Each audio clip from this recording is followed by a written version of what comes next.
മലനിരകളിലോട്ടാണ് നമ്മളിപ്പോൾ പോകുന്നത്. ആ മലനിരകളിൽ നിന്നാണ് അൽമാട്ടി എന്നുള്ള പേരുണ്ടായത്. അതിൻ്റെ മുകളിലൊക്കെ വെളുത്ത് കാണുന്നത് ആ മലനിരകൾ മാത്രമല്ല, മൗണ്ടൻ ഓഫ് ആപ്പിൾസ്. നമ്മൾ താഴേന്ന് കണ്ട മലയുടെ പകുതി ഭാഗം എത്തി. കണ്ടോ, ഇത്രയോടെ ഉള്ളൂ.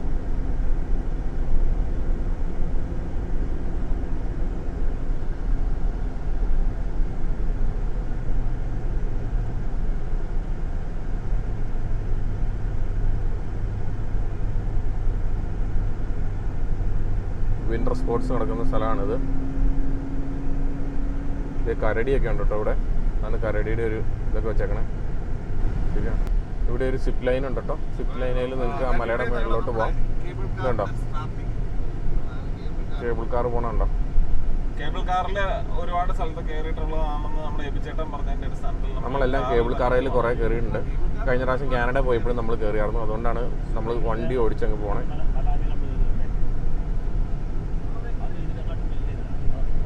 നമുക്ക് വണ്ടി ഓടിച്ച് പോവുകയാണെങ്കിൽ നമ്മുടെ സ്വന്തം വണ്ടി ഉണ്ടല്ലോ, നമുക്ക് അതുമായിട്ട് അങ്ങ് പോവുകയാണ് നല്ലത്.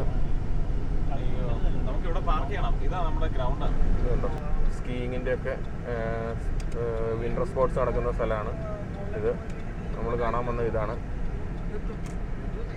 നമ്മൾ കാണാൻ വന്ന സ്ഥലം.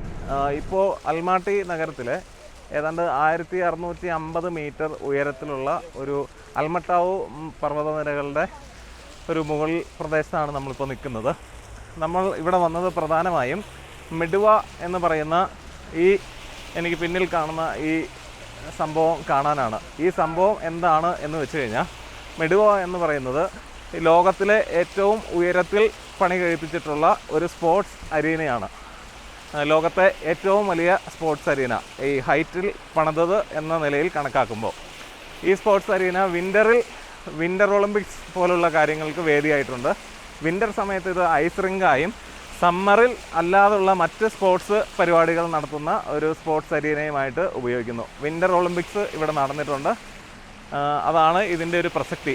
പിന്നെ ഇത് ലോകത്തെ ഏറ്റവും വലിയ ഇത്രയും ഉയരത്തിൽ സ്ഥിതി ചെയ്യുന്ന ലോകത്തെ ഏറ്റവും വലിയ സ്പോർട്സ് അരീന എന്നുള്ളതാണ് ഇതിൻ്റെ പ്രത്യേകത. ഇതിൻ്റെ സൈഡിലൂടെ ഒരു കേബിൾ കാർ പോകുന്നത് കാണാൻ കഴിയുമായിരിക്കും. അത് ഈ അൽമട്ടാവു പർവ്വതനിരകളുടെ ഏറ്റവും മുകളിലേക്കാണ് അത് പോകുന്നത്. അപ്പോൾ ആ മലയുടെ മുകളിലേക്ക് പോകണമെങ്കിൽ കേബിൾ കാർ എടുത്ത് നമുക്ക് പോകാനുള്ള ഓപ്ഷനുണ്ട്. പക്ഷേ നമ്മൾ കാണാൻ ഉദ്ദേശിക്കുന്നത് കോക്ക് ടോബെ എന്ന് പറയുന്ന പ്രസിദ്ധമായ മറ്റൊരു പർവ്വതനിരയാണ്. അതിൻ്റെ മുകളിലേക്കാണെങ്കിൽ നമുക്ക് കാർ കൊണ്ട് പോകാൻ കഴിയും. കേബിൾ കാർ ഒരുപാട് സമയം കൺസ്യൂമിങ് ആയതുകൊണ്ട് തൽക്കാലം നമ്മൾ കേബിൾ കാറിൽ കയറുന്നില്ല. പകരം നമ്മൾ കോക്ക് ടോബയിലേക്ക് ഡ്രൈവ് ചെയ്ത് പോകുന്നു. ഇവിടെ നിന്ന് ഏതാണ്ട് 20 കിലോമീറ്റർ ദൂരമാണ്. പക്ഷേ മലമുകളിലേക്ക് കയറുന്നതായതുകൊണ്ട് ഏതാണ്ട് 45-50 മിനിറ്റ് എടുക്കും എന്നുള്ളതാണ് പറയപ്പെടുന്നത്. അപ്പോൾ ഇത് വളരെ മനോഹരമായി പണി കഴിപ്പിച്ചിട്ടുള്ള ഒരു അരീനയാണ്.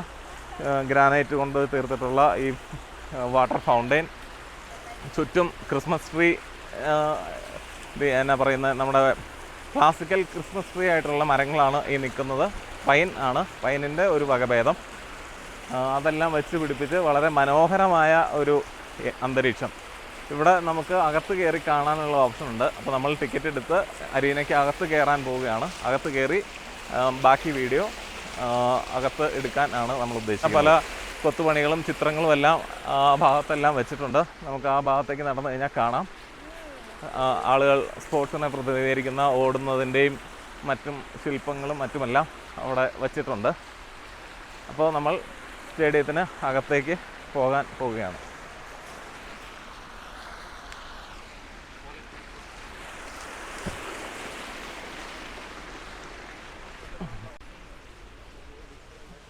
അതിൻ്റെ ടിക്കറ്റ് കൗണ്ടറേ ചിലപ്പോൾ അവിടെ ആയിരിക്കും. ഇത് ക്ലോസ്ഡ് ആണ്. അപ്പോൾ അതുകൊണ്ട് അതിൻ്റെ അകത്ത് എൻട്രി ഇപ്പോൾ ഇല്ല. അപ്പോൾ അതുകൊണ്ട് ഇത് കാണാൻ പറ്റില്ല. അപ്പോൾ നമുക്ക് ഈ മലമുകളിലോട്ട് പോകാമെന്ന് തീരുമാനിച്ചു. മലയുടെ മേളിൽ നിന്ന് ഐശ്വര്യക്ക് വെള്ളം തന്നെ കണ്ടോ. ഇവിടുത്തെ ഒരു ഹോട്ടലിലാണ് നമ്മൾ നിൽക്കുന്നത്. ഹോട്ടൽ ആ അരുവിയുടെ മേളിലാണ്.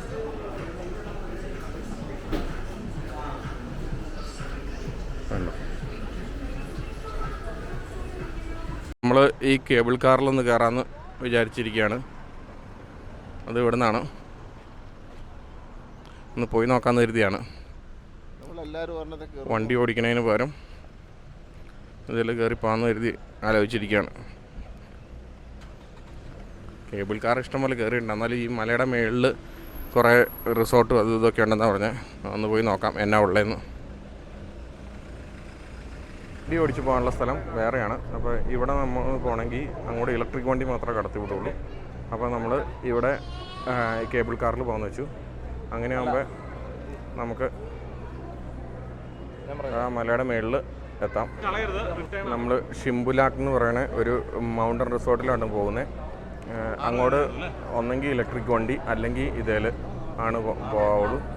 ഈ റോപ്പ് വേയിലാണ് പോവുള്ളൂ. നമ്മൾ ആ റോപ്പ് വേയിൽ കയറി മേളിലോട്ട് പോവാണ്.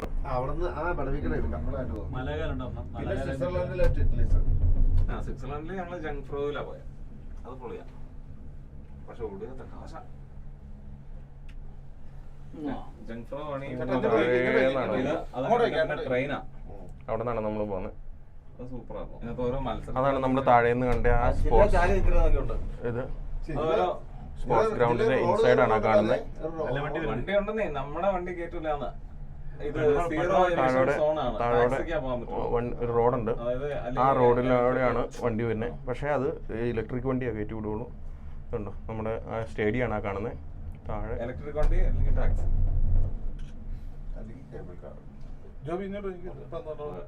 ഇതായിട്ട് ആ റിസോർട്ട് മേളിലാണ്. റിസോർട്ടിലോട്ട് അടുത്ത് തുടങ്ങി. ബോർഡറിലാണ് ഈ റിസോർട്ട് കാണാനാണ് തോന്നുന്നത്. കിർഗിസ്ഥാൻ കസാഖിസ്ഥാൻ ബോർഡറിൽ അത്ര പ്രശ്നമില്ല.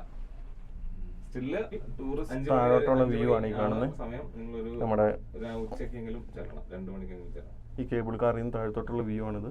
അത് കറക്റ്റ് ഡിസ്റ്റൻസിലാണ് പോകുന്നത്. വെള്ളപ്പാട് അകലമുണ്ട്, ചെറുതായി പോകും. അതെങ്ങനെയത് ഈ കേബിളല്ലേ മൂവ് ചെയ്യണേ? കേബിളാണ് മൂവ് ചെയ്യണേ. ഇത് ഉറപ്പിച്ചാക്കുവാണ്. ഈ കൊളുത്ത് കണ്ടോ, ആ കൊളുത്ത കിടക്കുക. അപ്പൊ നമ്മൾ 8 പേരൊക്കെ കയറുമ്പോ ഈ കൊളുത്തിനൊക്കെ അതിനുള്ള സെറ്റപ്പ് ഉണ്ടോ എന്നുള്ളതാണ് പ്രശ്നം. പോയാലും താഴോട്ടല്ലേ 4 പേരാണ് ഈ ഇച്ചിരി ധൈര്യം. അതെ, മേളിലേക്ക് പോകില്ല, താഴേക്കല്ലേ പോകുള്ളൂ. അതാണ് അത്രേ ഉള്ളൂ. ഏതായാലും മെനക്കെടുക. എർട്ട് എനിക്ക് മുഴുവൻ അങ്ങനെ എടുത്ത കാലേ. അപ്പൊ ഇവിടുത്തെ എയർട്ടിലേക്ക് വരണമെന്നുണ്ടെങ്കിൽ ആ ഈക്കോ കാറിനെ കയറി വരാൻ പറ്റുള്ളൂ അല്ലേ? മറ്റേ വണ്ടി വരുമോ? ഇല്ല. ഏതായാലും ഇവിടെ ഇതുപോലെയുള്ള റിസോർട്ടുകളാണ് ഇതിൻ്റെ ടോപ്പിൽ.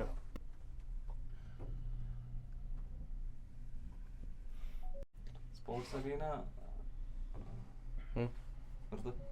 വേറെ എന്തെങ്കിലും ഉള്ളോ? ഇല്ല, മുകളിൽ നോക്കുമ്പോ കാണുന്നു. അതിന്റെ പ്രസക്തി ഇത്ര പൊക്കത്തിലിരിക്കുന്നു എന്നുള്ളതാണ്. ആ, 1ാമത്തെ സ്റ്റേഷൻ എത്തി. അടുത്തത് പോകണ ഏത് സൈഡിലേക്ക്? ഇനി മറ്റേ ഇത് ചൊല്ലി കഴിഞ്ഞിട്ടാ പോകുള്ളൂ. എനിക്കതിനെ മലയുടെ മുകളിലേക്ക് കയറുമായിരിക്കും അടുത്ത്. ഇനി മറ്റേ ഇത് അതിനെന്നാ പറഞ്ഞത്? അല്ലാതെ അത് വേറെയാ. ഉണ്ട് അവിടെ ഒരു പരുന്നിനെ പിടിച്ചോണ്ടിരിക്കണേ. ഇവിടെ ഫോട്ടോ എടുക്കാൻ പറ്റുമേ. ഇത് അവിടുത്തെ വേഷം ഇട്ടിട്ട്, കസാഖിസ്ഥാൻ്റെ വേഷം ഇട്ടിട്ട് അതിന് പുറത്ത് പരുന്നിനെ ഇരുത്തി ഫോട്ടോ എടുക്കാൻ വേണ്ടിയുള്ളതാണിത്. പരുന്താ പുള്ളിയുടെ ഷോൾഡറിലിരിക്കണം. അതിൻ്റെ ചിറക് കണ്ടോ, പിന്നെ വലുതാണ്.